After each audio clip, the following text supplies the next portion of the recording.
I never believed in love until I hired a stranger to pretend to be my wife. What started as a desperate business arrangement to secure my inheritance turned into something neither of us expected. If you've ever felt alone or wondered if real connection is possible in this cynical world, stay with me, because what happened next changed everything I thought I knew about relationships, vulnerability, and what it means to truly love someone. If this story resonates with you, please hit that like button and subscribe to see more stories that explore the unexpected ways our lives can transform when we least expect it. It began on a rainy Tuesday in October. The lawyer's office was sterile and cold, much like the news he delivered.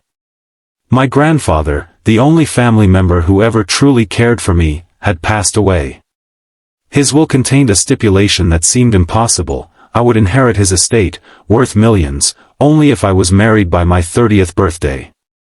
That birthday was exactly 3 months away. "This is ridiculous," I told Mr. Harrington, the family attorney who'd known me since I was a child. "Why would he do this?" "Your grandfather worried about you, James. He thought you were becoming too isolated, too focused on work.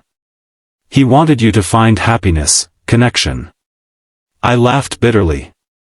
"By forcing me into a marriage?" "By encouraging you to open your heart," he corrected gently. "But the terms are clear. Married by 30, or the estate goes to charity." I left the office in a daze. The rain had intensified, matching my mood perfectly. My grandfather's fortune wasn't just money, it was the future of the architectural firm I'd built from nothing. The land he owned was meant to be the site of my greatest project yet: sustainable, affordable housing that could transform the city. Without that inheritance, everything I'd worked for would collapse. Marriage wasn't in my plans. After watching my parents' toxic relationship destroy them both, I'd sworn off serious commitment. My life was organized, controlled, predictable, exactly how I needed it to be. The thought of sharing it with someone else made my chest tighten with anxiety. That night, after 3 glasses of whiskey and a desperate internet search, I found myself on a website that connected people for mutually beneficial arrangements. It wasn't a dating site, it was a place where people offered services for money. Companionship. Pretense. Lies. That's where I found her. Elena Reyes. 28 years old. Former drama student. Currently working 3 jobs to pay off student loans. Her profile was straightforward, available for events, family gatherings, or situations requiring a temporary partner. Professional, discreet, convincing. I messaged her immediately, explaining my situation in clinical terms. A business proposition. 3 months of marriage, after which we would quietly divorce. She would receive enough money to pay off her debts and start fresh. All she had to do was convince my grandfather's lawyers that our relationship was real. We met at a coffee shop the next day. I arrived early, nervous despite myself. When she walked in, I almost didn't recognize her from her profile picture. In person, Elena had a presence that couldn't be captured digitally, confident but warm, with intelligent eyes that seemed to see right through me. "So," she said after I'd explained everything in detail, "you want to hire me to be your wife?" "Temporary wife," I corrected. "Just until the inheritance clears. 3 months, maximum." She stirred her coffee thoughtfully. "And what happens when people ask how we met? When they want to see pictures of our courtship? When they expect us to act like a couple who's in love enough to get married?" I hadn't thought that far ahead. "We'll create a backstory. Something simple but believable." "Nothing about this is simple," she replied. "If we're going to fool lawyers who are paid to be suspicious, we need more than a backstory. We need to know each other. Really know each other." I shifted uncomfortably. "What are you suggesting?" "Immersion," she said. "I move in with you. We learn everything about each other, habits, preferences, histories. We become a couple in every way except the actual relationship part." "That seems excessive." Elena leaned forward. Is several $1 million worth being thorough? Because I can guarantee you, if we don't do this right, someone will notice. She was right, of course. The lawyers would be watching carefully, looking for any sign of fraud. My grandfather's oldest friend, Margaret, who was like a bloodhound when it came to insincerity, would need convincing too. Fine, I agreed reluctantly. But we need rules. Boundaries. Elena smiled for the first time since we'd met. It transformed her face, creating dimples I hadn't noticed before. Of course. I'm a professional, James. This is a job to me, nothing more. We drew up a contract that evening. Elena would move into my apartment the following week. We would present ourselves as a couple who had been dating secretly for a year. The wedding would be small, intimate, easier to control the narrative that way. After the inheritance cleared, we would wait an appropriate amount of time before announcing an amicable separation. Everything was planned perfectly. What could possibly go wrong? Elena arrived at my apartment with 2 suitcases and a determined expression. My place was minimalist, monochromatic, designed for efficiency rather than comfort. She looked around with barely concealed dismay. "This is where you live?" she asked, running her finger along my pristine kitchen counter. "Is there a problem?" "It's just so, empty. No photos, no mementos. Nothing personal." I shrugged. "I don't see the point in clutter." "It's not clutter if it means something," she replied, setting down her bags. "No one will believe we're in love if your apartment looks like a hotel room." That was the first change she made, small touches that made my space look lived in. A colorful throw blanket on the couch. Mismatched coffee mugs in the cabinet.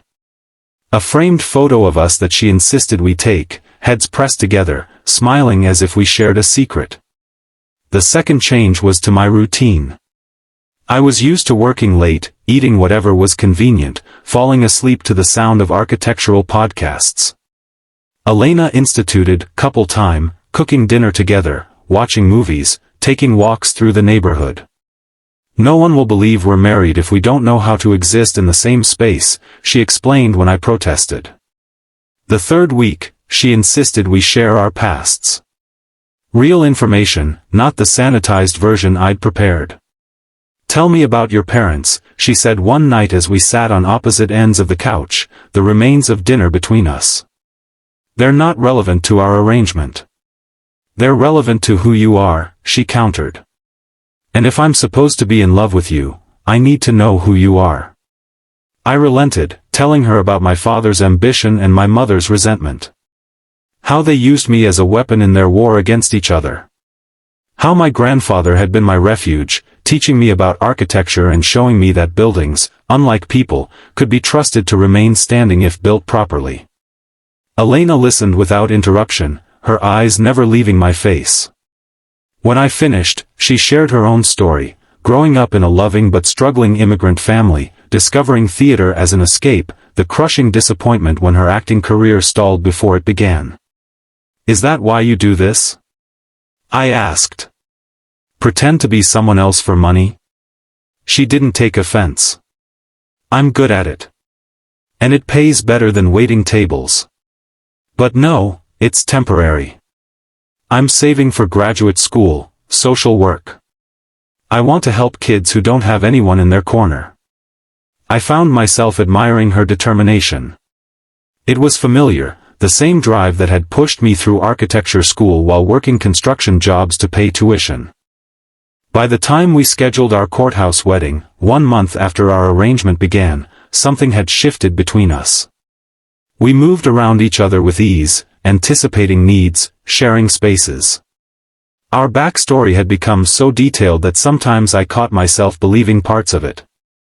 The wedding itself was brief, clinical. Elena wore a simple white dress that somehow made her look luminous. I found myself staring at her as we exchanged vows, momentarily forgetting this was all pretend. "You may kiss the bride," the justice of the peace announced. We had practiced this, a chaste, believable kiss that would satisfy onlookers without crossing boundaries. But when my lips met hers, something unexpected happened. The kiss deepened, her hand coming up to rest against my cheek.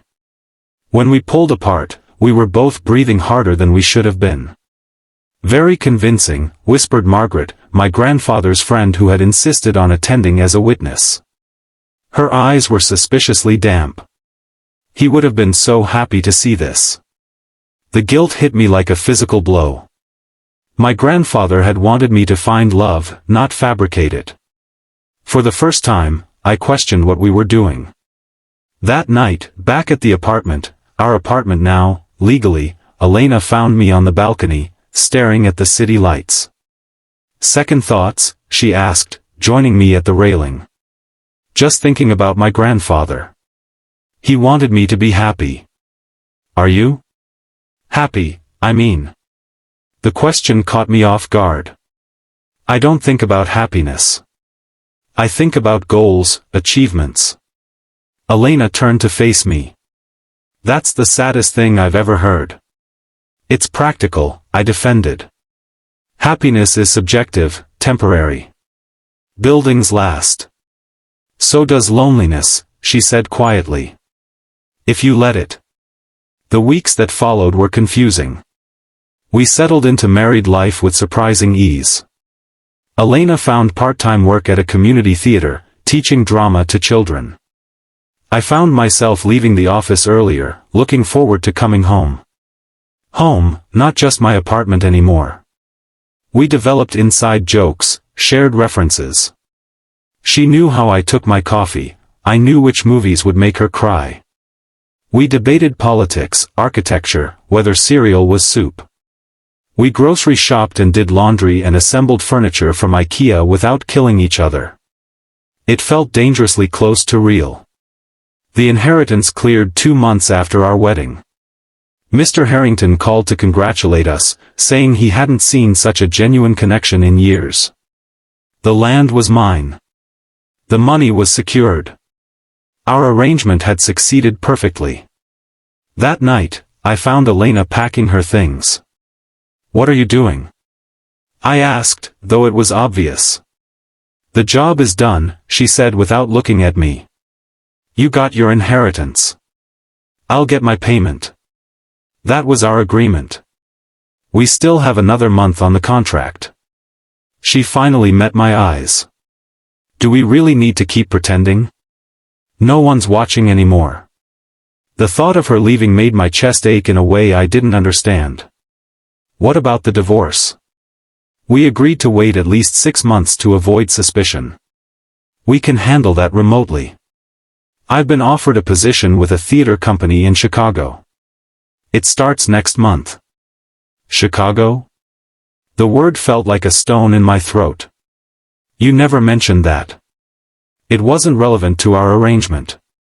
She echoed my words from weeks ago. I watched her fold her clothes with precise movements, tucking away the pieces of herself that had somehow become integrated with my life. The colorful scarves hanging by the door. The collection of tea mugs. The books with dog-eared pages. "Stay," I said suddenly. Her hands stilled. "What?" "Don't go to Chicago. Stay here." "Why would I do that?" I struggled to find the right words. Because we work well together. The arrangement is beneficial for both of us." Elena's expression hardened. "I'm not interested in extending our business arrangement, James. I've done my job.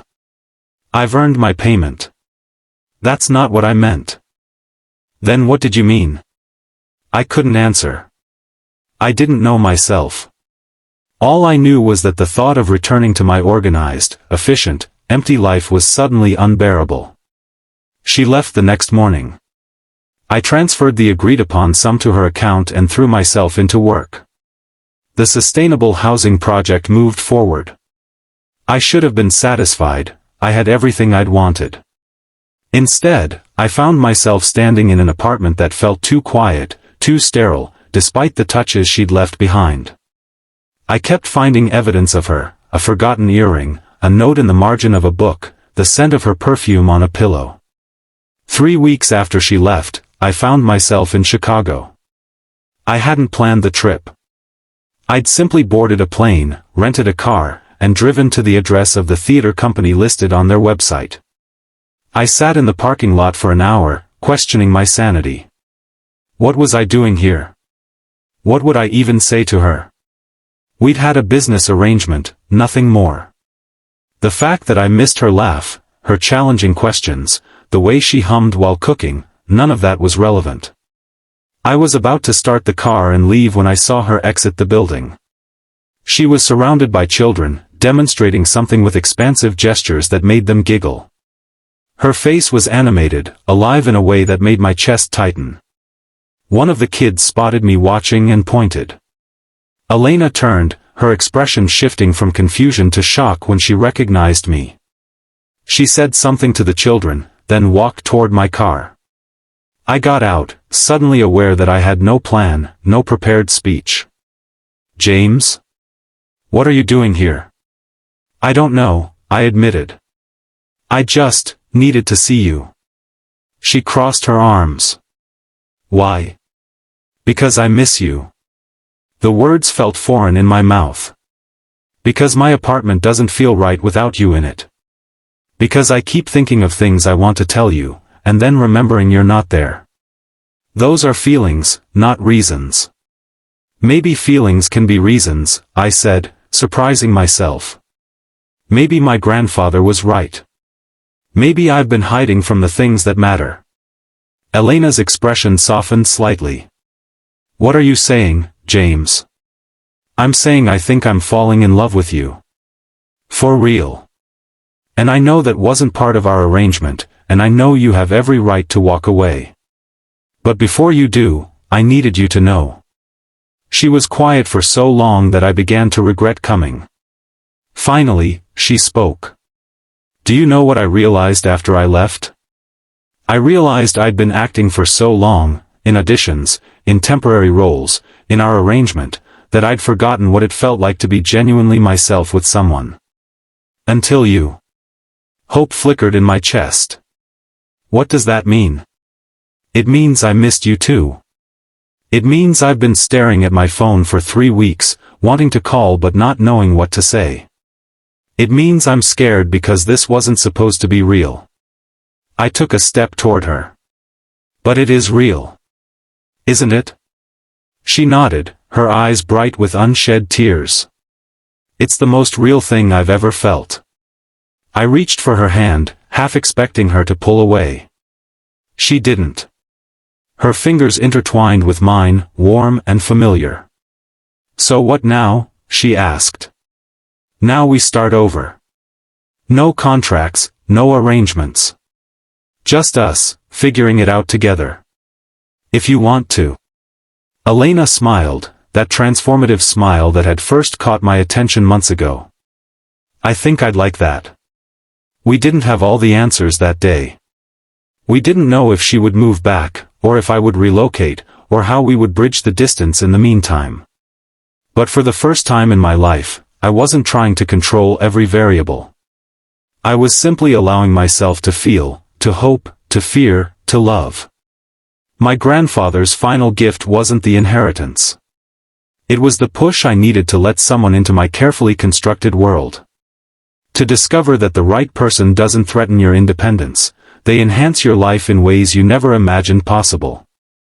Elena and I renewed our vows 6 months later. This time, there were no lawyers present, no inheritance at stake. Just two people who had found each other in the most unexpected way, promising to build something lasting together. Sometimes the most genuine connections begin with pretense.